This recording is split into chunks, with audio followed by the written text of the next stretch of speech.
Hello दोस्तों, और कैसे आप सभी। मैं आप सबका अपना विनाश आप लोग के अपने यूट्यूब चैनल द टैलेंट गुरु में आप सभी का स्वागत करता हूं। आशा करता हूं दोस्त आप सभी लोग अच्छे होंगे, मस्त होंगे, खुश होंगे, बिंदास होंगे और आप लोग की पढ़ाई भी बेहतर तरीके से चल रही होगी।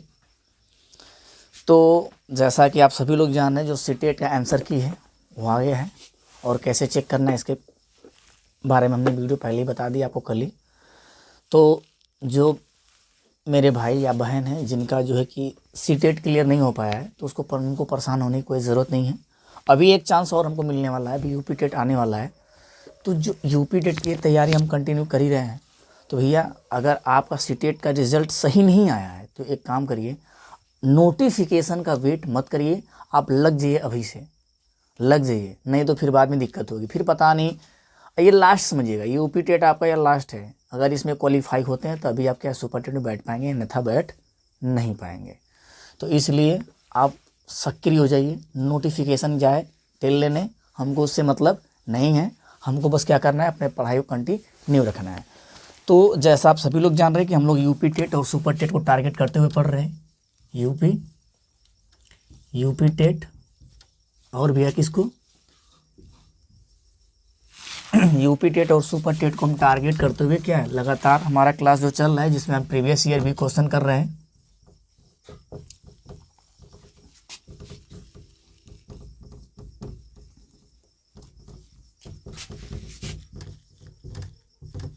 ठीक है, इसमें हम प्रीवियस ईयर क्वेश्चन कर रहे हैं, टॉपिक वाइज पढ़ रहे हैं। मैथ हो और साइकोलॉजी दोनों क्लास हमारे लगातार चल रहे हैं।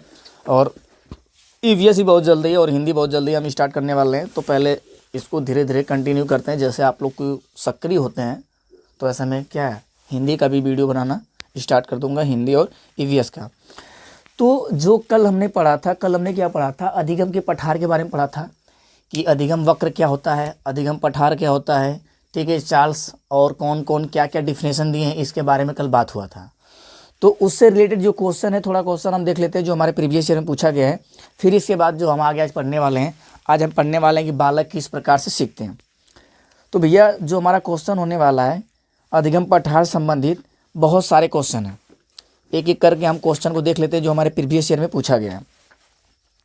आपका 2019 में पूछा गया है, 2019 में क्वेश्चन नंबर 10 आप देखिएगा। 2019 में क्वेश्चन नंबर 10 पूछा गया है कि सीखने का पठार सीखने की प्रक्रिया के मुख्य अभिलक्षण हैं जो उस स्थिति को प्रकट करते हैं जिसमें सीखने की प्रक्रिया में कोई उन्नति नहीं होती है। आपको ऑप्शन दिया गेट्स व अन्य, हॉलिंगबर्थ, रास और स्किनर। ठीक है, ये आपके ऑप्शन है। इसमें हमारा क्या सही होने वाला है, यहाँ पे हमारा क्या सही हो जाएगा, रास। आपने अच्छे से पढ़ा है, हमने गेट्स का भी और अन्य का डिफिनेशन लिखवाया था और हमने रास का भी लिखवाया था। ठीक है, तो वहाँ से आप अगर इस वीडियो पहली बार हैं तो उसको आप देख लीजिएगा। और जो क्वेश्चन हमारा अगला क्वेश्चन होने वाला है वो हमारा 2019 का क्वेश्चन नंबर 30 देखिएगा। 2019 का ही क्वेश्चन नंबर 30 देखिए। इसमें दिया है कि निम्न में से कौन सा अधिगम का वक्र नहीं है, निम्न में से कौन सा अधिगम का वक्र नहीं है। नतोदर दिया है, मिश्रित दिया है, लंबवत दिया है, उन्नतोदर दिया है। हमने बताया था नतोदर क्या होता है, हम आपको बताए थे नतोदर। ठीक है, उन्नतोदर, मिश्रित, और एक हमने पढ़ा था क्या, सरल रेखीय। ठीक है, और इसमें ऑप्शन में आपको दिया है लंबवत। लंबवत क्या होता है, हमारा नहीं होता है। रेखी मतलब क्या होता है, हमने बताया था जो एक सीधी रेखा में चले। नतोदर और उन्नतोदर दो होता है। उन्नतोदर का मतलब होता है कि शुरुआत में तेज जाए फिर बाद में कम हो जाए, और नतोदर का मतलब होता है कि शुरुआत में भाई साहब कम होता है लेकिन फिर बाद में क्या होता है, बढ़ जाता है। ये हमने बताया था आपको। मिश्रित में हमने क्या बताया है कि ऊपर नीचे दोनों चलता रहता है, जिसमें नतोदर और उन्नतोदर का मिला जुला रूप हो। ठीक है, ये अधिगम वक्र के बारे में हमारा कंप्लीट हो चुका है, हम पढ़ चुके हैं। ये कब आया है, ये 2019 में आया है। क्वेश्चन नंबर आपका भैया 30। और एक आया 2019 में ही एक क्वेश्चन आपसे पूछा गया है, उसके बारे में भी आप देख लिए। अगला देखते हैं। अगला क्वेश्चन हमारा जो होने वाला है 2017 में, 2017 में पूछा गया क्वेश्चन। किसमें पूछा गया, 2017 में। 2017 में जो क्वेश्चन उसको देख लेते हैं। 2017 में आप देखेंगे तो 2017 में क्वेश्चन नंबर 1, 2017 में क्वेश्चन नंबर पहला ही दे दिया है कि निम्न में से कौन सा अधिगम के पठार का कारण नहीं है। निम्न में से कौन सा अधिगम के पठार का कारण नहीं है।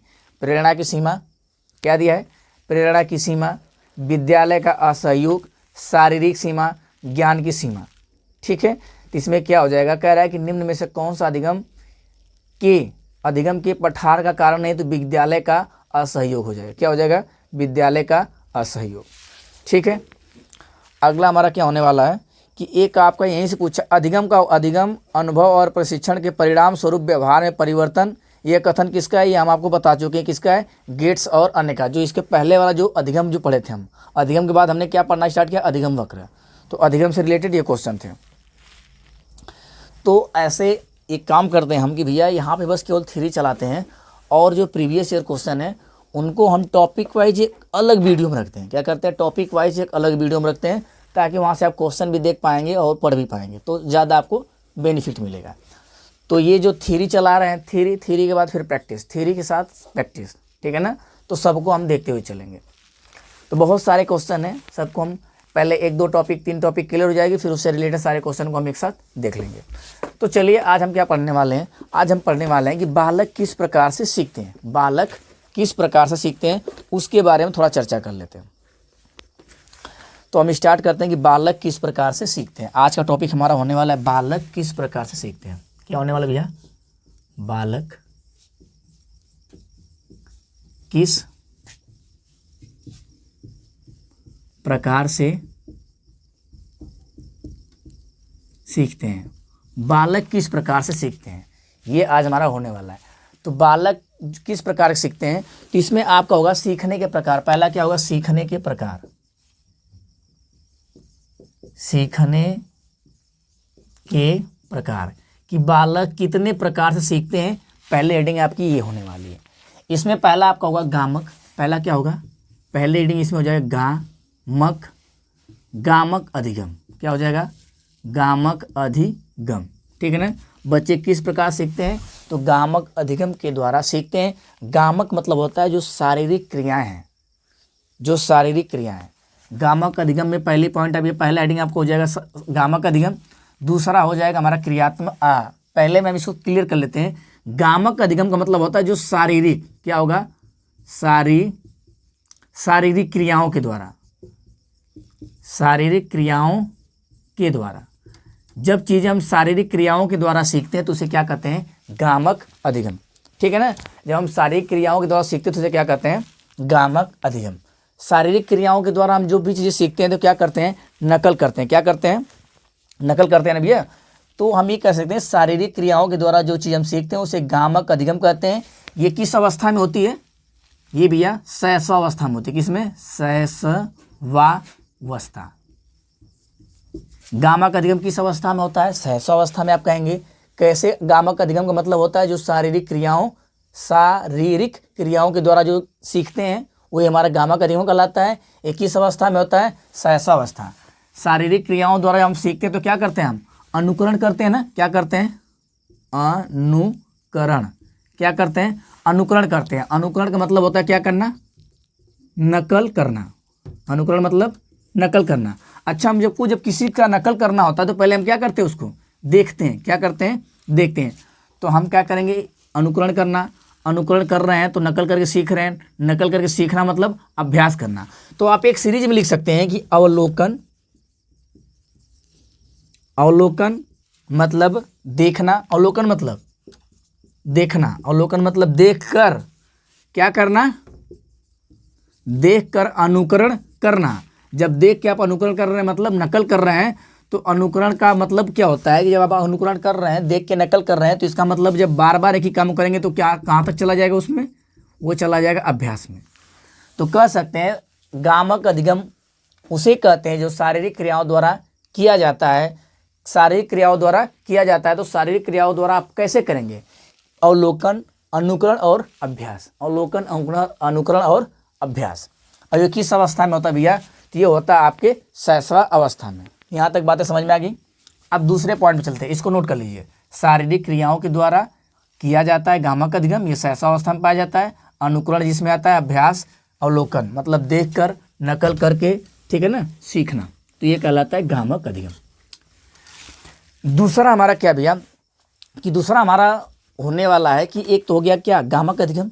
दूसरा हमारा होने वाला है प्रतिबोधात्मक। क्या होने वाला है, प्रतिबोधात्मक। प्रतिबोधात्मक दूसरा, ये पहला हो गया। दूसरा हेडिंग डाल लीजिए प्रतिबोधात्मक।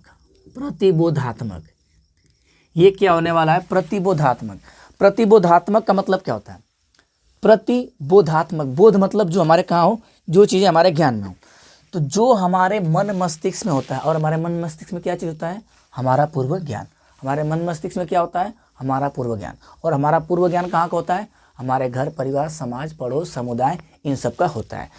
तो जो चीज़ें हमारे मन मस्तिष्क में होती हैं उसी को हम क्या कहते हैं, उसी के आधार पर हम किसी को सिखाते तो क्या कहलाएगा, प्रतिबोधात्मक।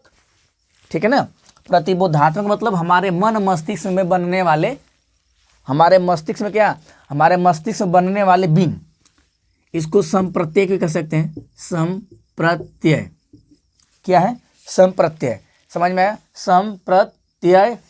संप्रत्यय दो बार कर लीजिए, संप्रत्यय। संप्रत्यय हम ये भी कह सकते हैं कि हमारे मस्तिष्क में क्या कह सकते हैं, मस्तिष्क मस्तिष्क में बनने वाले मस्तिष्क में बनने वाले इमेज, इमेज को हम क्या कहते हैं, बिंब। बिंब मतलब बनने वाले वस्तु या इमेज, ये प्रतिबिंब भी कह सकते हैं। ठीक है, हमारे मस्तिष्क में बनने वाले बिंब, बिंब मतलब प्रतिबिंब का ये बिंब मतलब वस्तु होता है। तो हम ये भी कह सकते हैं हमारे मन मस्तिष्क में बनने वाले इमेज। ठीक है ना। प्रतिबोधात्मक का अर्थ होता है संप्रत्यय, मन मस्तिष्क में बनने वाले इमेज, जो हमारे मन मस्तिष्क में वही चीज़ें बनती हैं, उसी चीज़ का इमेज बनता है जो हमारे पूर्व ज्ञान से जुड़ा हो। तो जब भी बालक को पढ़ाना है तो आपको उसके पूर्व ज्ञान से जोड़ के पढ़ाना है। क्या करना है, पूर्व ज्ञान से जोड़ के पढ़ाना है। और जब आप किसी चीज़ को पूर्व ज्ञान से जोड़ के पढ़ाएंगे, ये किस अवस्था में, प्रतिबोधात्मक संप्रत्यय मस्तिष्क में बनने वाले को कहते हैं। और इसमें ये कह लीजिए कि ये जो है आपका बाल्यावस्था में आता है। किसमें, सहसावस्था हो गया, बाल्यावस्था। ये किस में आता है, बाल्यावस्था। किसमें आता है, बाल्यावस्था। गामक अधिगम सहसावस्था, प्रतिबोधात्मक अधिगम, यहाँ अधिगम डाल लीजिएगा, प्रतिबोधात्मक अधिगम बाल्यावस्था। इस अवस्था में बच्चे के पूर्व ज्ञान से जोड़ क्या करना होता है, हमको पढ़ाना होता है। इसमें बच्चा क्या करता है कि जो चीज़ें हमारे मन मस्तिष्क में बनती हैं उसी के माध्यम से क्या करता है, प्रयत्न करता है। क्या करता है, प्रयत्न। ठीक है, उसी के माध्यम से क्या करता है, प्रयत्न करता है। फिर क्या करता है, भूल जाता है, फिर याद करता है।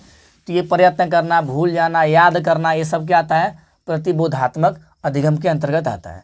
तो आप ये कहेंगे कि बच्चे को जब भी कोई चीज़ सिखानी है उसके पूर्व ज्ञान से जोड़ के सिखाना होता है। अपूर्व ज्ञान उसका क्या होता है, जो उसके मन मस्तिष्क में बनने वाले इमेज हैं, जो चीज़ें उसको पहले से पता हो, उसी से जोड़ क्या करना है, आपको सिखाना है। उसे क्या कहेंगे, संप्रत्यय या मस्तिष्क में बनने वाले इमेज, इसे हम क्या कहते हैं, प्रतिबोधात्मक अधिगम। अगला हमारा क्या होने वाला है, अगला हमारा होगा संकल्पनात्मक अधिगम। तीसरा हमारा क्या होगा, संकल्पनात्मक अधिगम। संकल्पनात्मक, ये क्या होता है, संकल्पनात्मक अधिगम। इसमें क्या होता है कि जो हमारा पूर्व ज्ञान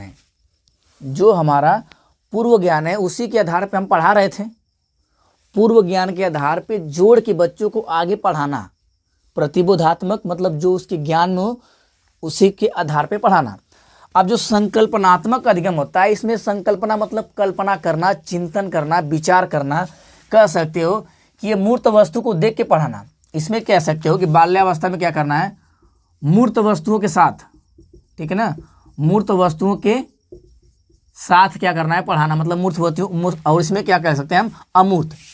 इसमें भैया हमारा आता है, इसमें हमारा क्या आता है कि जो हमारे मन मस्तिष्क से विषय वस्तु, मतलब इसको हम बाल्यावस्था, इसको किशोरावस्था कर लो पहले तो। किशोरावस्था, ये क्या है, किशोरावस्था। इसमें शैशवावस्था, इसमें बाल्यावस्था, इसमें किशोरावस्था। किशोरावस्था में क्या होता है भैया, कल्पना करना, चिंतन करना, विचार करना, विचार विमर्श करना, ये सारी चीज़ें इसमें आती हैं। तो बच्चे की कल्पना शक्ति के आधार पर जो उसके विचार हैं उसके आधार पर क्या करना है, आपको अधिगम कराना है। मतलब जो चीज़ें न दिखें उसके बारे में भी क्या करवाना, चिंतन करवाना। मतलब क्या, अमूर्त, अमूर्त चिंतन, अमूर्त चिंतन कह सकते हैं। जो चीज़ें न दिखाई दें उसके बारे में भी क्या करना, आपको पढ़ाना है। तो क्या कहलाएगा, अमूर्त चिंतन। तो आपको यहाँ तक चीज़ें समझ में आ गई होंगी कि बालक किस प्रकार सीखते हैं। तो बालक के सीखने के 3 प्रकार हैं, गामक अधिगम, प्रतिबोधात्मक अधिगम, संकल्पनात्मक अधिगम। गामक अधिगम का मतलब ये बाल्यावस्था में, शैशवावस्था में पाया जाता है। और इस अवस्था में बालक क्या करता है, जो शारीरिक क्रियाओं के द्वारा अधिगम करता है, अभ्यास करके, नकल करके, अवलोकन करके। प्रतिबोधात्मक मतलब बालक के पूर्व ज्ञान से जोड़ के इसमें शिक्षा देनी होती है। जो उसके मस्तिष्क में पहले से बने हुए इमेज हैं उसी से रिलेटेड कोई नई चीज़ के बारे में आपको क्या करना है, समझाना और बताना है। और ये किसमें आता है, बाल्यावस्था में। संकल्पनात्मक अवस्था में होता है किशोरावस्था। ये किशोरावस्था के अंतर्गत आता है। इसमें कल्पना करना, चिंतन करना, विचार विमर्श करना, जो चीज़ें न दिखाई दें उसके बारे में भी क्या करना, सोचना। तो और इसमें सोच के इसमें सूझ आ जाएगा, अचानक सोचना, सोचते हुए कोई दिमाग काम करिए, ये न ऐसे होना चाहिए। तो इसको कहते हैं हम संकल्पनात्मक अधिगम। यहाँ तक बातें आपकी हो गई। अब आगे चलते हैं, ठीक है।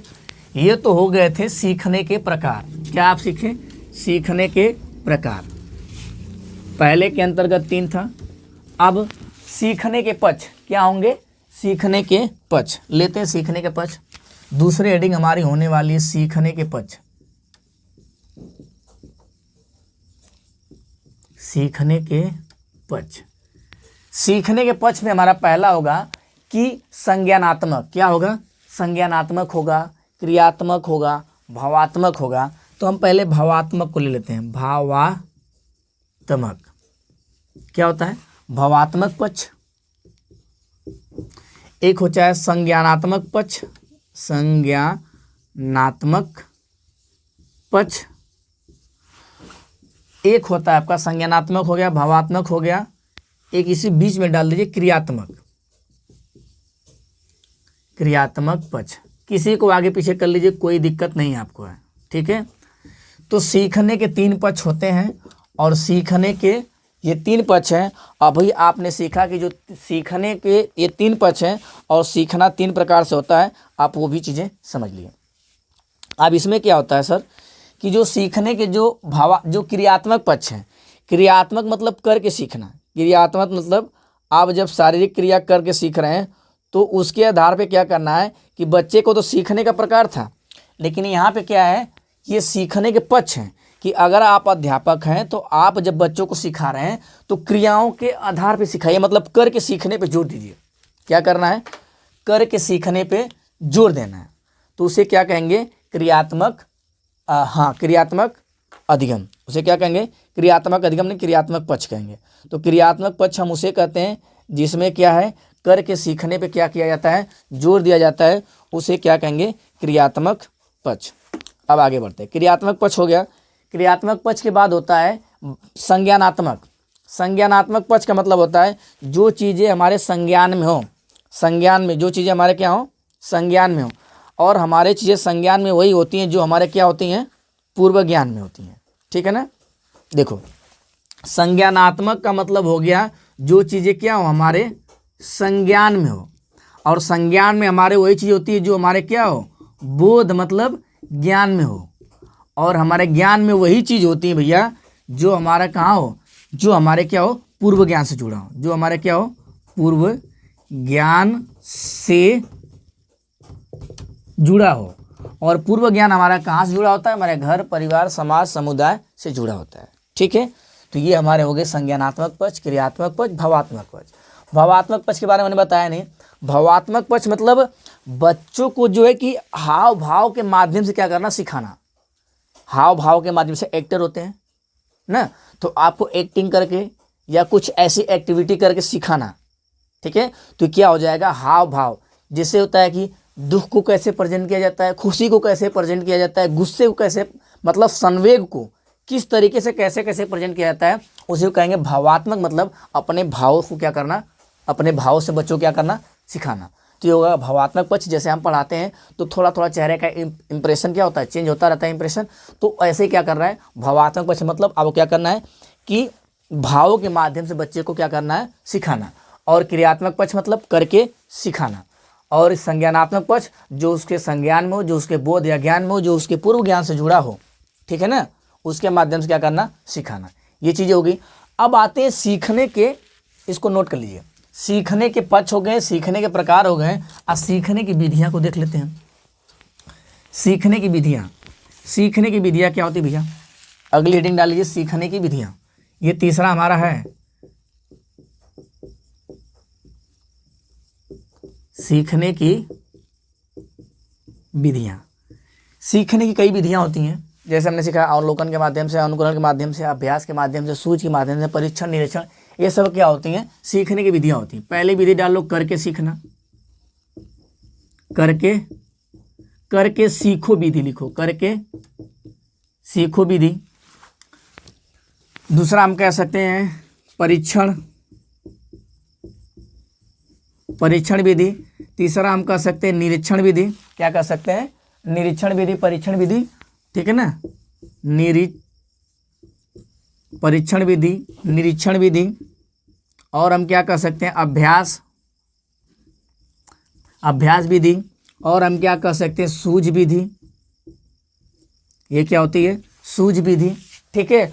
और हम क्या कह सकते हैं सामूहिक विधि, क्या कह सकते हैं सामूहिक विधि, सामूहिक विधि। और हम ये भी कह सकते हैं सामूहिक विधि के बाद हम ये भी कह सकते हैं सामूहिक विधि मिश्रित विधि भी कह सकते हैं।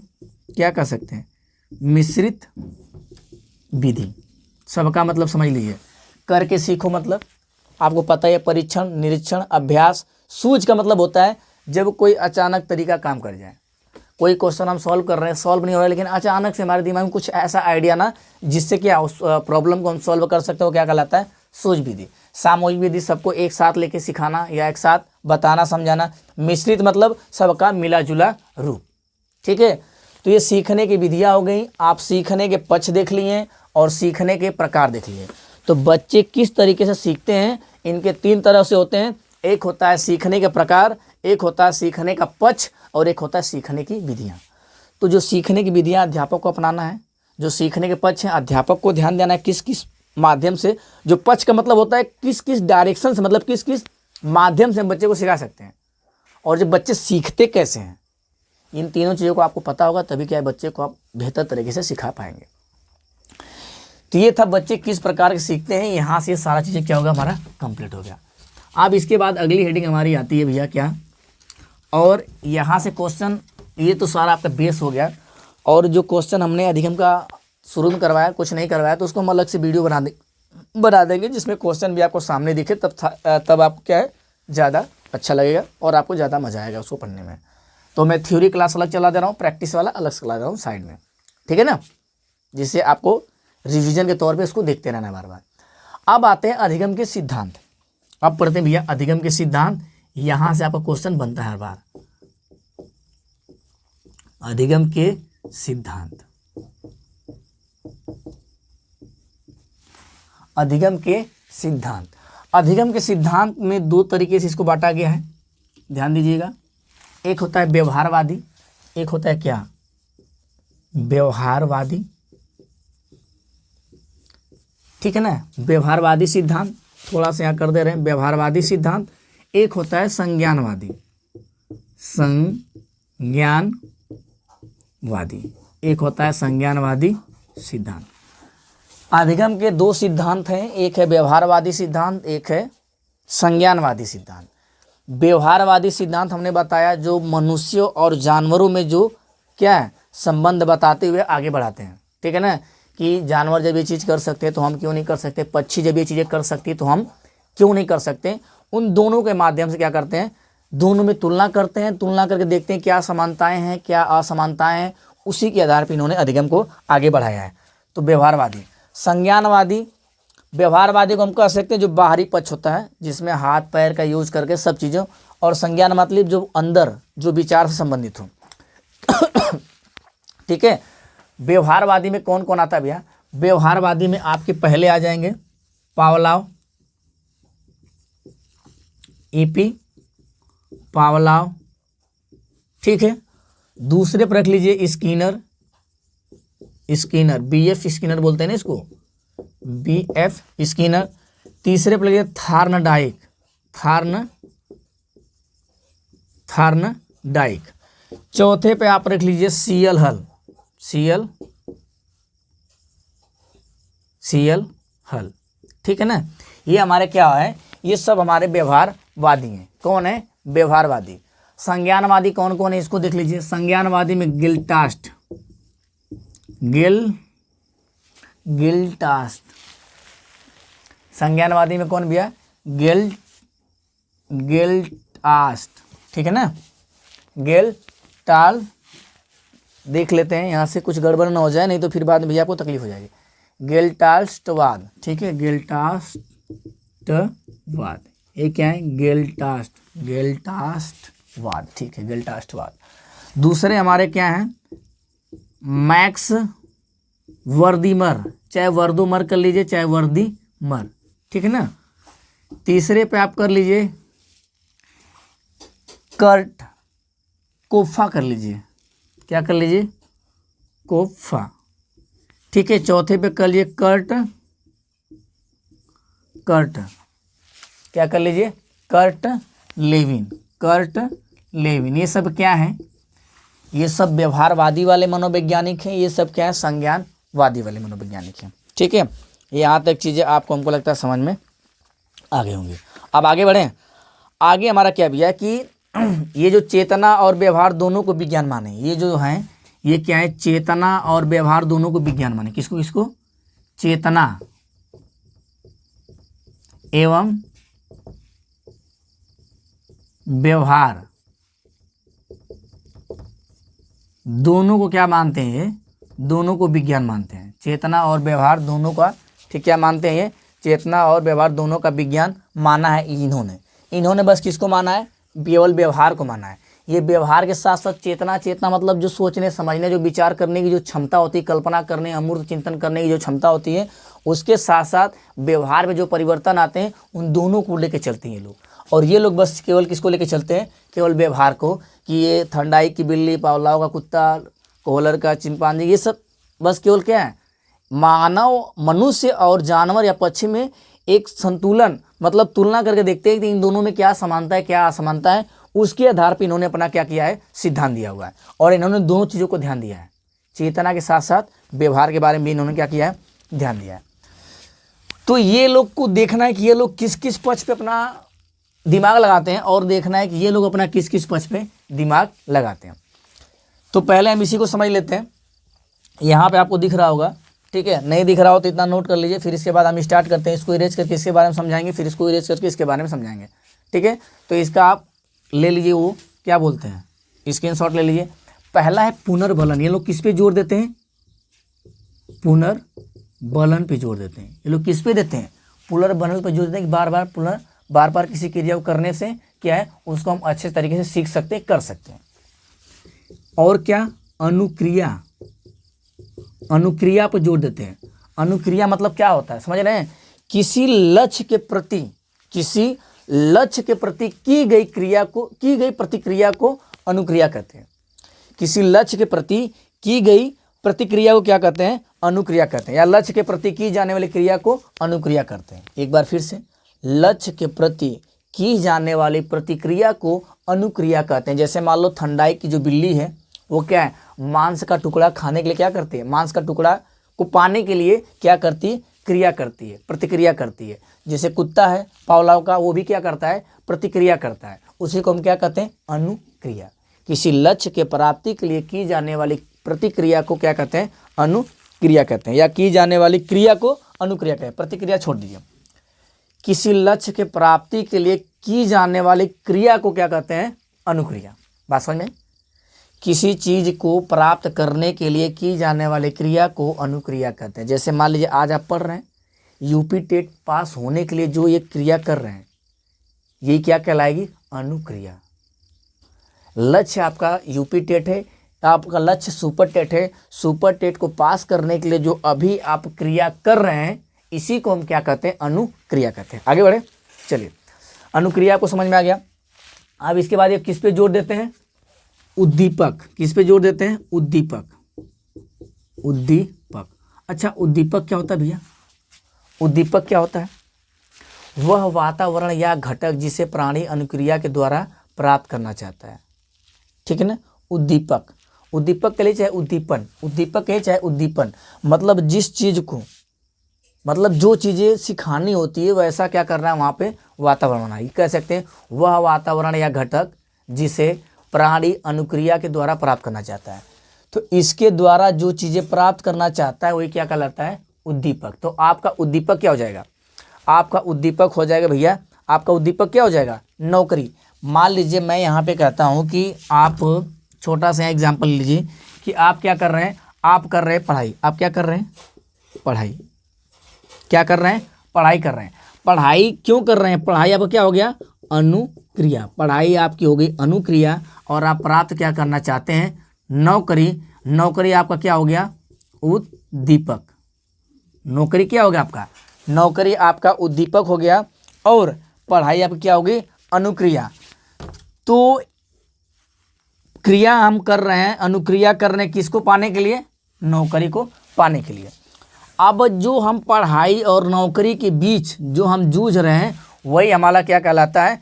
अधिगम, संबंध कहलाता है। वही क्या कहलाता है? संबंध या अनुबंधन। क्या कहलाता है? संबंध या क्या कहलाएगा? अनुबंधन। अनुबंधन, संबंध कहलाएगा या क्या कहलाएगा? अनुबंधन कहलाएगा। इसी से क्या होता है? अधिगम।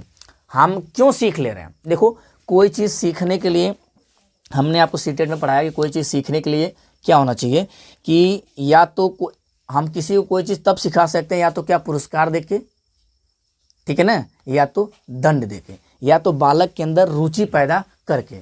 तो यहाँ पे कहीं ना कहीं क्या कर रहा है? किसी चीज़ को बार बार रिपीट करवा के क्या कर रहे हैं? उसको हम अधिगम करा रहे हैं, मतलब सिखा रहे हैं।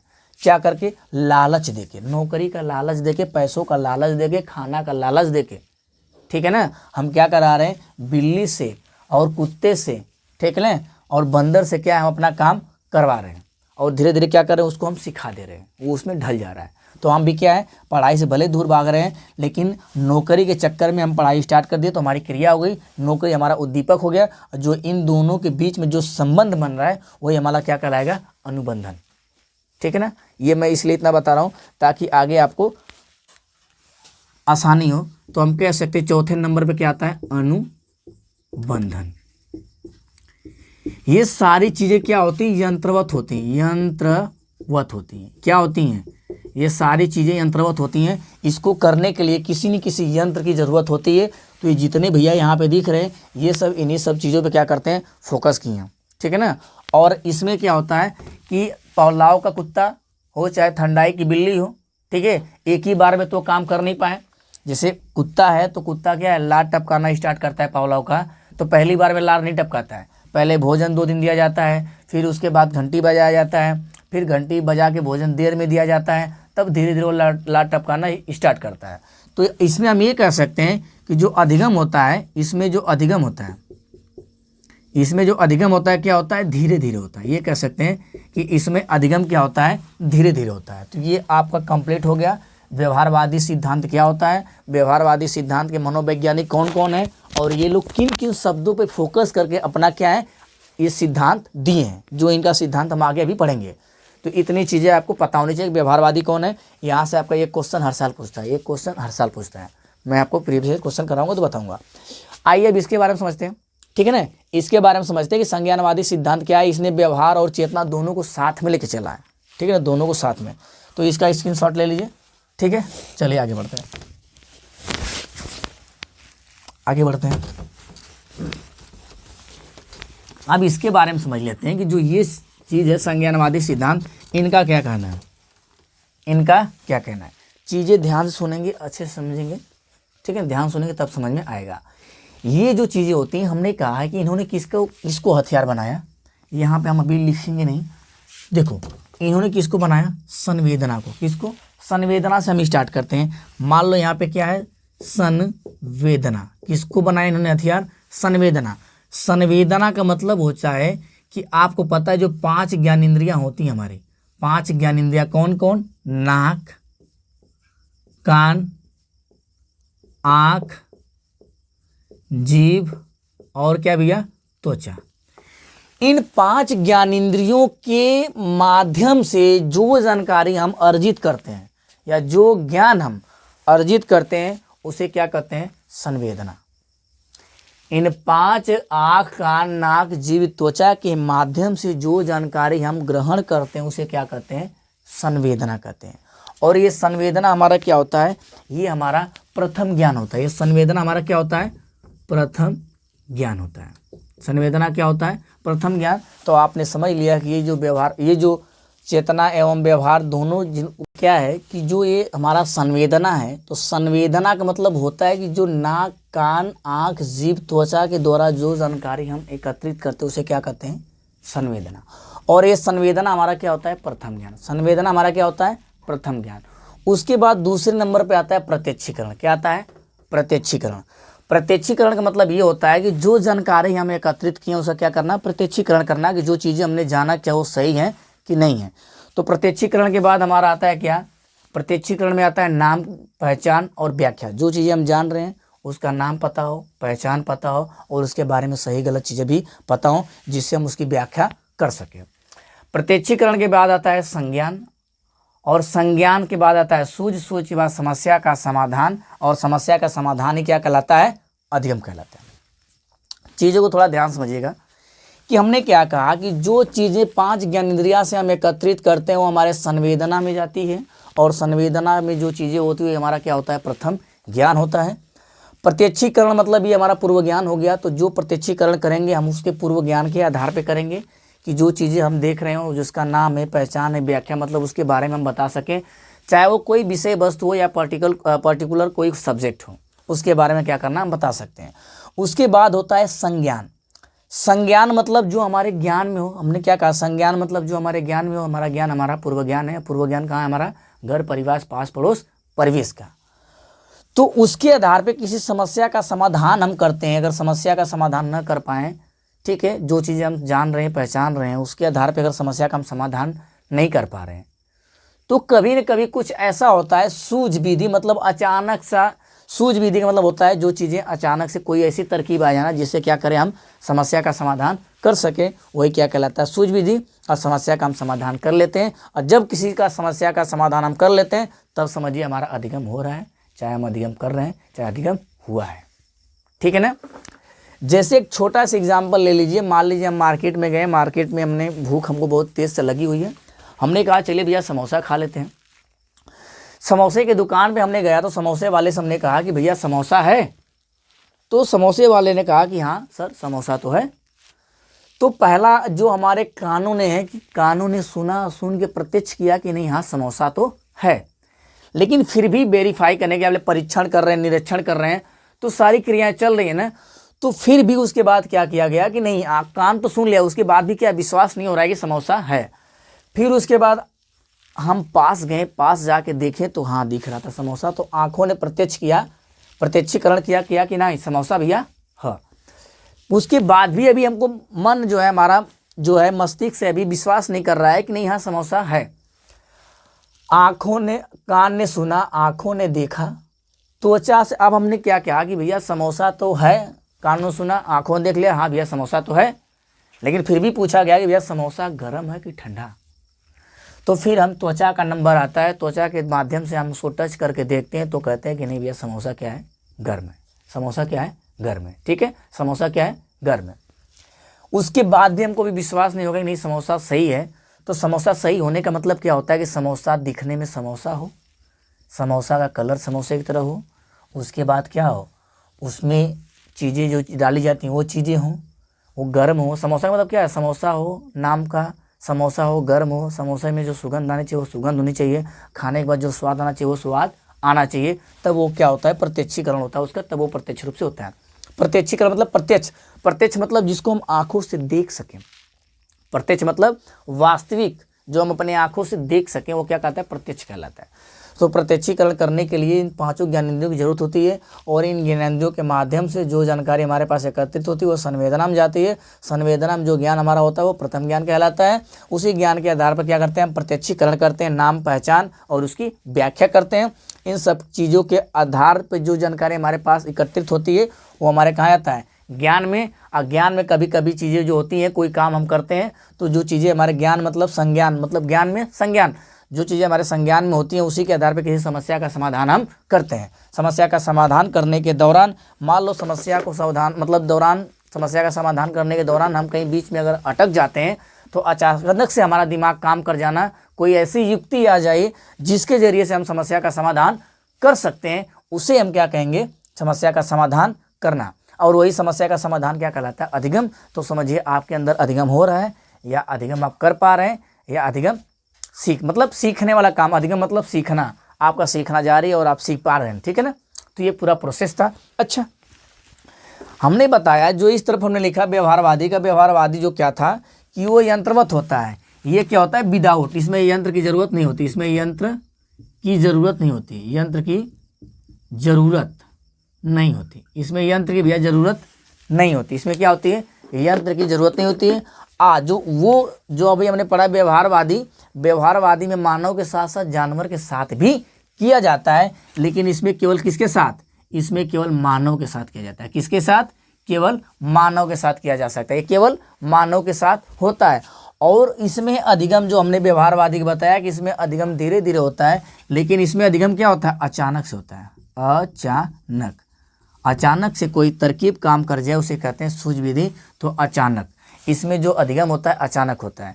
इसमें क्या है, समस्या समाधान की योग्यता आपके अंदर आती है, किसी समस्या का समाधान आप कर सकते हैं। यंत्रवत नहीं होता है। प्रत्यक्षीकरण हो गया, संवेदना हो गया, इसमें बुद्धि लगती है, इसमें चिंतन करना होता है, सोचना होता है, विचार करना होता है, कि कल्पना करना होता है, अमूर्त चिंतन आती, कैसी चीज़ों को हम सॉल्व करें, ये सारी चीज़ें किसमें आती है, संज्ञानवादियों में। और इसमें व्यवहारवादियों को भी साथ में लिया गया है। तो ये चेतना का विज्ञान हमको पता है था ना, मन मस्तिष्क का विज्ञान। तो ये चीज़ें अब हमको लगता है आपको समझ में आ गई होंगी। तो दोस्त अगर चीज़ें समझ में आई हों तो ज़्यादा से ज़्यादा लोगों को शेयर करें, चैनल को सब्सक्राइब करें, वीडियो को लाइक करें, ठीक है ना। और आपका जो क्वेश्चन हमने नहीं करवाया वो क्वेश्चन हम अलग से वीडियो बना के डाल देंगे। यहाँ पे थ्योरी पढ़िए और अलग से हम प्रैक्टिस आपको डालते रहेंगे। तो चलिए आज के लिए बस इतना ही, फिर मिलते हैं आपसे नेक्स्ट वीडियो में। तब तक के लिए धन्यवाद।